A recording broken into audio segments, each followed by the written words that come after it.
Ladies and gentlemen, and welcome to another Kadam video. Today's video is basically on how we print. The first 30 seconds to 1 minute of this video are going to be quick, so you don't have to watch the full 10 minutes and see the details. If you just forget how to print, this is the process. You are looking at my screen right now. We are in Adobe Photoshop.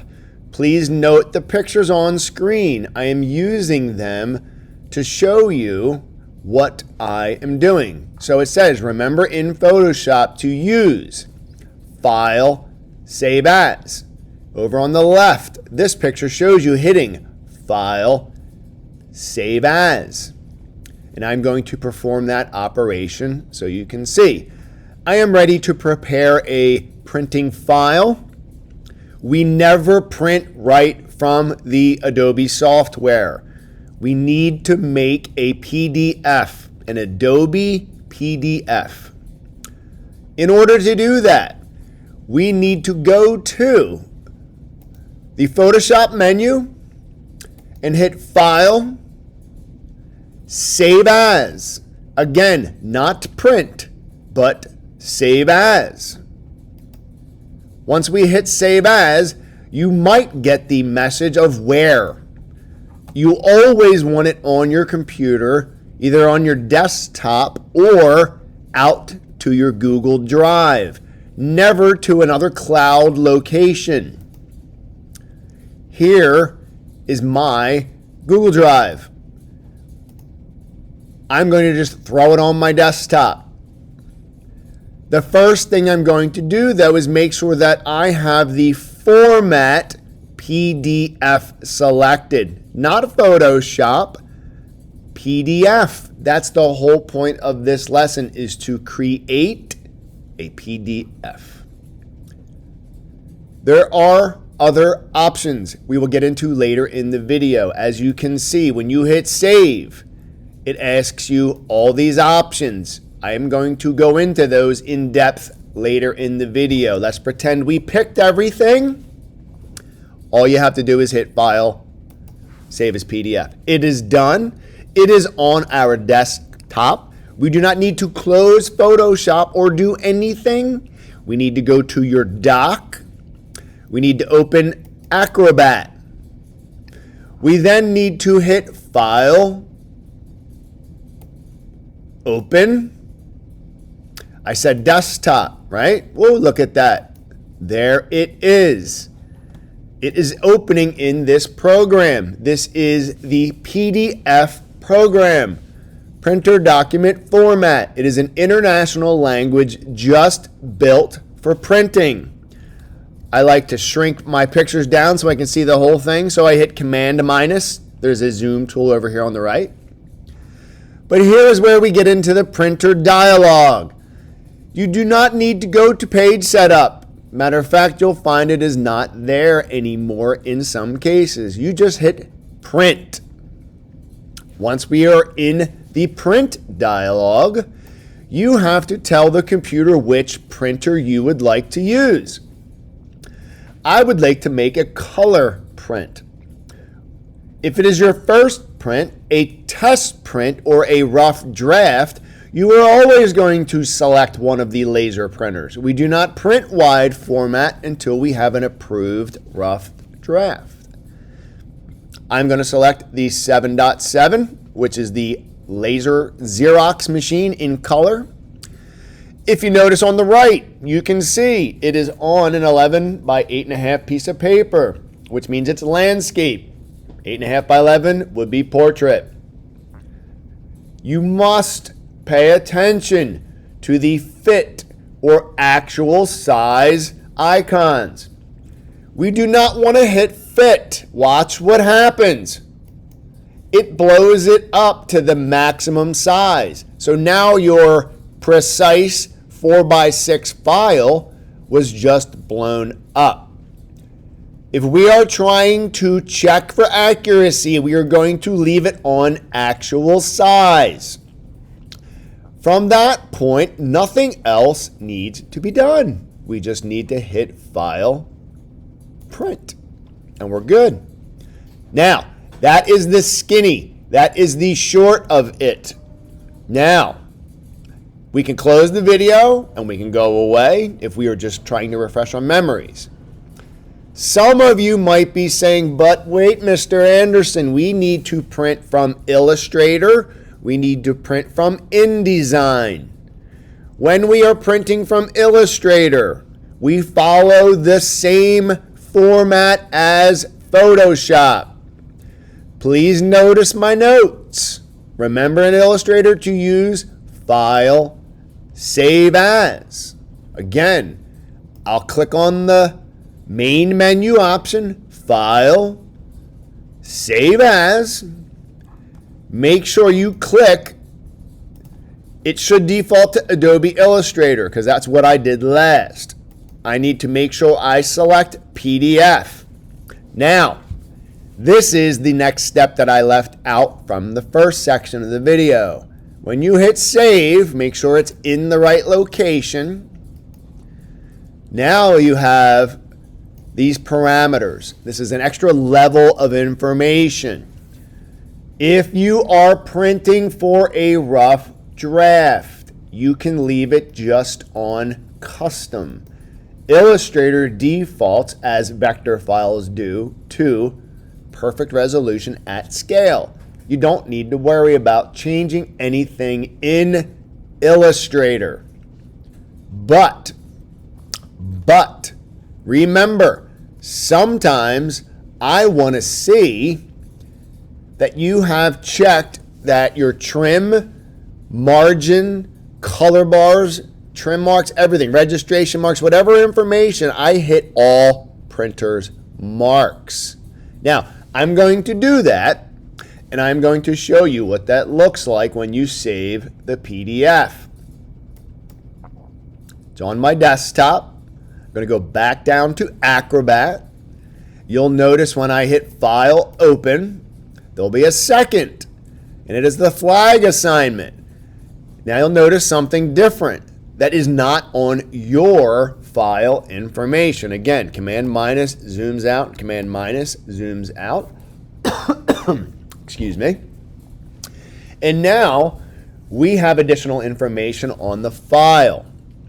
We have color bars and registration marks. Please take notice to the little tick marks in the upper corners. They are your trim lines. So if we're printing a document with bleed, you use these as guides for trimming. That is why we have them. Again, File, Print.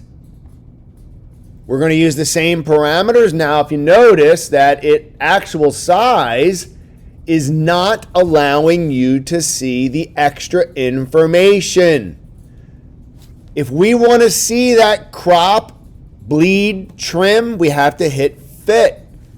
But the problem is we just shrunk down the image in order for that to fit. So if that's the case and we want actual size, we are going to need to put it on bigger paper. You're going to hit the page setup function. You are going to never leave it on format for any printer. Any printer means nothing. You are going to always pick a specific printer. You are then going to click into your paper size. Our only other option, ladies and gentlemen, is tabloid oversize. And you will get this error. It doesn't like that name. Just hit continue. Click OK. And now you can see we are on bigger paper and we have a document that is 9.4 by 11.9. So it has actually a 1/2 inch extra material because we saved that information. Now, we want to see that. We want to trim it off. So we're putting it on bigger paper. This is 12 by 18 paper. So you now have the ability to print actual size and see the extra information. Excuse me. you can see the extra information for when you trim your work out. Please understand the extra additional information, trim and bleed, critical for your production success. I am not going to hit print because I don't need a copy of it. I'm just going to hit cancel. I'm going to close that. Now, we have one more program. We started with Photoshop. We went to Illustrator. Let's move to InDesign. Now I'm going to talk about another topic. Here we are in InDesign with the same grouping of pictures. Please note, we do not use the Save As function in InDesign.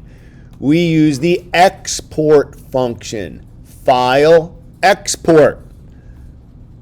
We will go up under the main menu, File. Look, I'll show you, Save As. There is no option for PDF, so you'd know, because it's not there, that's wrong. Go to File, Export. Again, we're throwing it on our desktop. We don't need to change the name. We want it to have the same name as the file. All we want to do is make sure we put PDF. You'll notice we're in InDesign. We are in the Premiere production software. You have now Adobe Print and you have Adobe Interactive. That is for making hyperlink clickable PDFs. Save that for another lesson, guys. I'm going to hit save. Now, what I explained to you was these features do and do not need to be dealt with, depending on the severity of your project. When you are in Illustrator, it will default to a vector file no matter what, so it's always going to look good. The quality is not as much of an issue. In InDesign, it is absolutely critical. We have options here. High quality down to smallest file size. When you are printing production material, you will always click high quality print. I don't even know what high quality print modified means, other than it's probably whether I select marks and bleeds or not. Now, if you're printing from InDesign, I'm going to tell you it is absolutely necessary to see your marks and your bleeds, because that's what you've set up in the program. Now look, as soon as I turn them on, we go to a modified status. But please, the lesson here, ladies and gentlemen, in InDesign, you are making production files. Use high quality print to see your work. You are going to make test prints of your work. I'm going to open Acrobat again. I'm going to open that third file. Look at that. It's a hang tag, so we switch things up a little bit. I'm going to open it in Acrobat. I'm going to shrink it down. So, ladies and gentlemen, please understand the importance of the trim and bleed. This is a production file. We are now using 4 items. It's a composition called File Imposition. And you'll notice in the centers of the page, outside, there's little black circles. It is now showing the additional trim marks that you will need in order to split this into 4s, plus the additional information for trim and bleed. And there you have it, ladies and gentlemen, your first trip down production lane. I'm not, again, going to print it. I'm just going to hit File, Print. It is an 8.5 by 11 job because it's a production job. It is perfect. If you look at actual size, it is not going to print the trim and bleed information because it is bigger than the actual paper size. I don't care for my purposes. I want to use the maximum amount of paper and use the least amount of it. I can see the edge of my file in order to trim it properly. So in this case, I don't need to see that trim and bleed. And there, ladies and gentlemen, is your lesson on the basics of creating PDF composites for print production and how we initiate the Adobe Acrobat program and Adobe PDFs for printing. Thank you very much and have a wonderful day.